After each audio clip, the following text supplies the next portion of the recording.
Matthew chapter 23.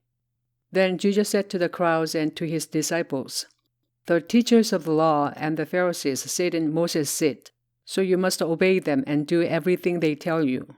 But do not do what they do, for they do not practice what they preach. They tie up heavy loads and put them on men's shoulders, but they themselves are not willing to lift a finger to move them. Everything they do is done for men to see. They make their phylacteries wide and the tassels on their garments long. They love the place of honor at banquets and the most important seats in their synagogues. They love to be greeted in the marketplaces and to have men call them Rabbi. But you are not to be called Rabbi, for you have only one master and you are all brothers. And do not call anyone on earth Father, for you have one Father and he is in heaven.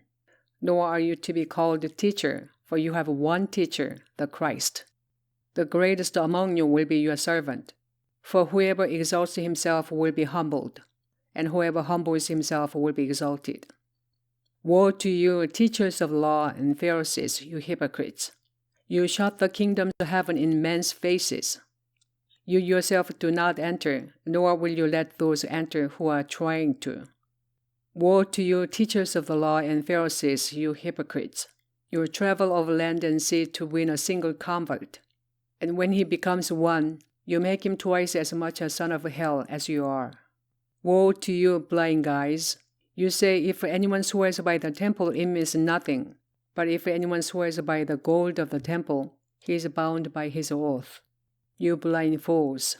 Which is greater, the gold or the temple that makes the gold sacred? You also say, if anyone swears by the altar, it means nothing. But if anyone swears by the gift on it, he is bound by his oath. You blind men, which is greater, the gift or the altar that makes the gift sacred? Therefore, he who swears by the altar swears by it and by everything on it. And he who swears by the temple swears by it and by the one who dwells in it. And he who swears by heaven swears by God's throne and by the one who sits on it.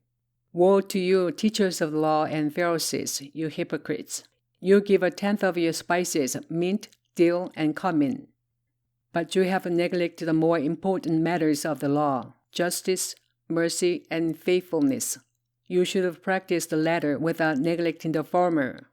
You blind guides, you strain out a gnat, but swallow a camel. Woe to you, teachers of the law and Pharisees, you hypocrites! You clean the outside of the cup and dish, but inside they are full of greed and self-indulgence. Blind Pharisee, first clean the inside of the cup and dish, and then the outside also will be clean. Woe to you, teachers of law and Pharisees, you hypocrites! You are like whitewashed tombs, which look beautiful on the outside, but on the inside are full of dead men's bones, and everything unclean. In the same way, on the outside you appear to people as righteous, but on the inside you are full of hypocrisy and wickedness. Woe to you, teachers of law and Pharisees, you hypocrites! You build tombs for the prophets and decorate the graves of the righteous. And you say, if we had lived in the days of our forefathers, we would not have taken part with them in shedding the blood of the prophets.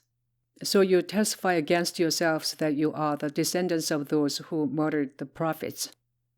Fill up, then, the measure of the sin of your forefathers.